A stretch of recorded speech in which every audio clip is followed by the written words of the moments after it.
Tonight, President Trump's latest claim that Dominion voting systems deleted 2.7 million Trump votes nationwide, triggering this response from his own Department of Homeland Security.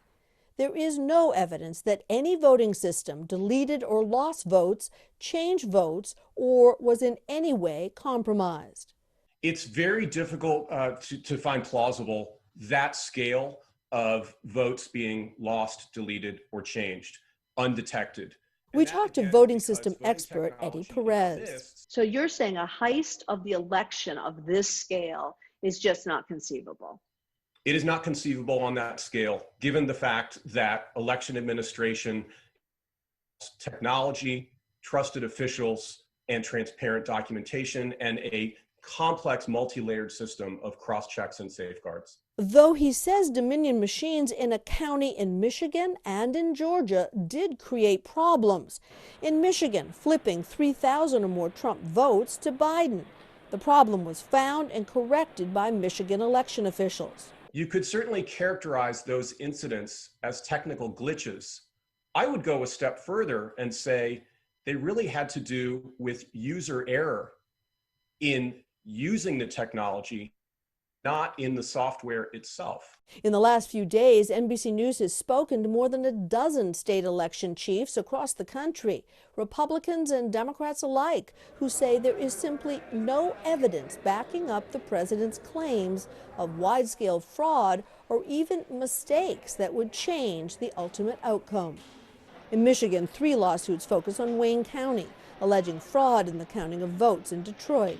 The process actually worked extraordinarily well. We spoke to Michigan's Democratic Secretary of State, Jocelyn Benson, who points out Biden is leading in her state by nearly 150,000 votes. I've really seen this more as a press releases masquerading as legal claims. At this point, are you angry at the president?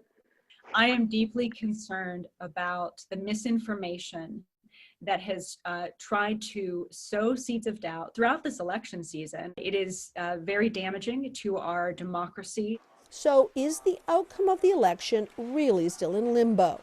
Here's what a deep dive into the lawsuits, recounts, and numbers tell us. First, the recounts. In Wisconsin, where Biden leads by over 20,000 votes, a recount is expected. In Georgia, where Biden is about 14,000 votes ahead, a recount began today. So, what about the lawsuits? The legal claims are outlandish and not supported by the facts on the ground as we know them. Can any of these lawsuits make up the difference for the president? In a word, no. There's been no legal claim whatsoever that would justify invalidating or otherwise overturning 10,000, 20,000, 30,000 ballots. It's simply not going to happen. The bottom line, we asked John Lipinski, Director of Elections at NBC News.